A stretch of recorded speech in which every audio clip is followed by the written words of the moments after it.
PM Modi आज दिल्ली के भारत मंडपम में वीर बाल दिवस कार्यक्रम में शामिल होंगे। बच्चों को देश के भविष्य की नींव के रूप में सम्मानित करने वाले कार्यक्रम को संबोधित करेंगे। वीर बाल दिवस के मौके पर राष्ट्रपति द्रौपदी मुर्मू 17 प्रतिभाशाली बच्चों को करेंगी सम्मानित। 14 राज्यों से 7 श्रेणी में 7 लड़के और 10 लड़कियों का हुआ है चुनाव। दिल्ली की सीएम आतिशी का आरोप, बीजेपी नेता प्रवेश वर्मा के घर पर महिलाओं को 1100 रुपए बांटे गए। प्रवेश के घर में करोड़ों का कैश। सीएम आतिशी ने प्रवेश वर्मा की गिरफ्तारी की मांग की। कहा कि ईडी सीबीआई उनके घर पर छापा मारे, मामले पर चुनाव आयोग को भी जवाब दें। नोट कांड पर बीजेपी नेता प्रवेश वर्मा की सफाई। कहा कि हमारी संस्था के जरूरतमंद महिलाओं को मदद दी गई है, उन्हें पैसे दिए गए हैं। प्रवेश वर्मा के बचाव में उतरी दिल्ली बीजेपी प्रदेश अध्यक्ष वीरेंद्र सचदेवा बोले, सिर्फ आरोप न लगाएं, अगर सबूत है तो इलेक्शन कमीशन जाए आम आदमी पार्टी। नोट बांटने को लेकर केजरीवाल का बीजेपी पर हमला। कहा कि 1100 रुपए से भी कीमती है वोट, अपने पैसे लेना लेकिन उन्हें वोट मत देना। अरविंद केजरीवाल ने कहा कि 10 साल में बीजेपी ने कोई काम नहीं किया है, अब वोट खरीदने की कोशिश। आप नेता सौरभ भारद्वाज बोले, दुनिया की सबसे बड़ी पार्टी सबसे नई पार्टी से डरकर वोट खरीद रही है। प्रवेश वर्मा ने अपने पिताजी की कमाई इज्जत पर भट्टा लगाया। सौरभ भारद्वाज ने प्रवेश वर्मा की सफाई पर उठाया सवाल। बोले कि जिस संस्था की बात कर रहे हैं वो कहाँ है, उसका रजिस्ट्रेशन कहाँ है, अगर संस्था है तो फिर कार्ड पर मोदी और नड्डा की तस्वीर क्यों।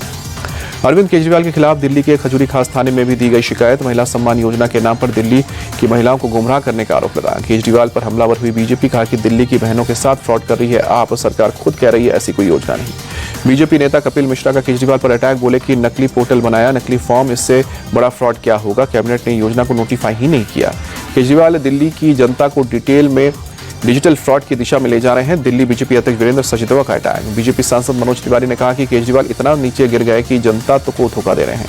कांग्रेस ने भी अरविंद केजरीवाल पर सवाल उठाया। कहा कि स्कीम को लेकर अधिकारियों से बात तक नहीं की, केजरीवाल पब्लिक के साथ फ्रॉड कर रहे हैं। कांग्रेस ने आपके खिलाफ जारी किया श्वेत पत्र, लोकसभा में किए गठबंधन को बताया गलत। अजय माकन ने अरविंद केजरीवाल को फर्जीवाड़े का राजा बताया। कहा कि जनता को वादों के नाम पर सिर्फ धोखा मिला है। दिल्ली के स्वास्थ्य और महिला बाल विकास विभाग से नोटिस मिलने पर अरविंद केजरीवाल ने कहा कि हमारी योजनाओं से बीजेपी बौखलाई है। दिल्ली के लोग संजीवनी और महिला सम्मान योजना से खुश। अरविंद केजरीवाल ने आरोप लगाया कि अधिकारियों पर दबाव बनाकर नोटिस भेजा गया है, बीजेपी की सारी कोशिश नाकाम। दिल्ली में बीजेपी अध्यक्ष जेपी नड्डा के घर एनडीए नेताओं की बैठक। गृहमंत्री अमित शाह, सीएम आंध्रा के चंद्रबाबू नायडू समेत कई नेता शामिल हुए। एनडीए की मीटिंग के बाद चंद्रबाबू नायडू ने प्रधानमंत्री मोदी से मुलाकात की। प्रदेश से जुड़े मुद्दों पर चर्चा हुई।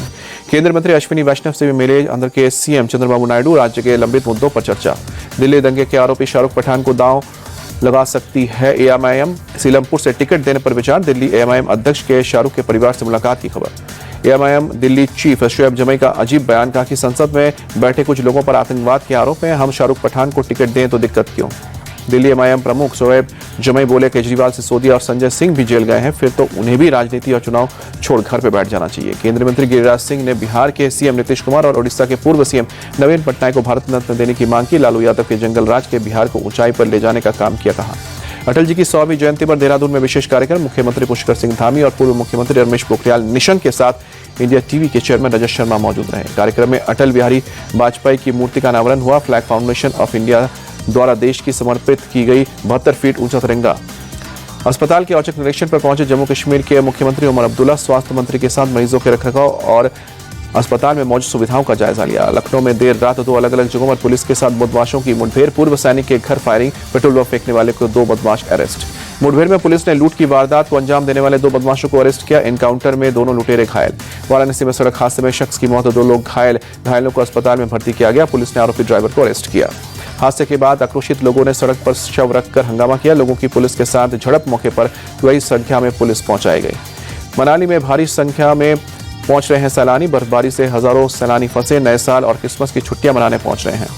बर्फबारी की वजह से सोलंग घाटी और बूटा से कसौल तक का सड़क मार्ग प्रभावित रहा। लंबे जाम की वजह से बढ़ रही है लोगों की परेशानियां। देश की राजधानी दिल्ली में कड़ाके की ठंड, 7 डिग्री सेल्सियस तक पहुंचा तापमान। आसमान में छाया घना कोहरा। दिल्ली के अक्षरधाम इलाके में अक्षरधाम में जबरदस्त ठंड और कोहरा बचाव के लिए अलाव का सहारा ले रहे हैं लोग। दिल्ली के इंडिया गेट इलाके में जबरदस्त ठंड, तापमान में भारी गिरावट। धुंध और कोहरे की वजह से विजिबिलिटी कम।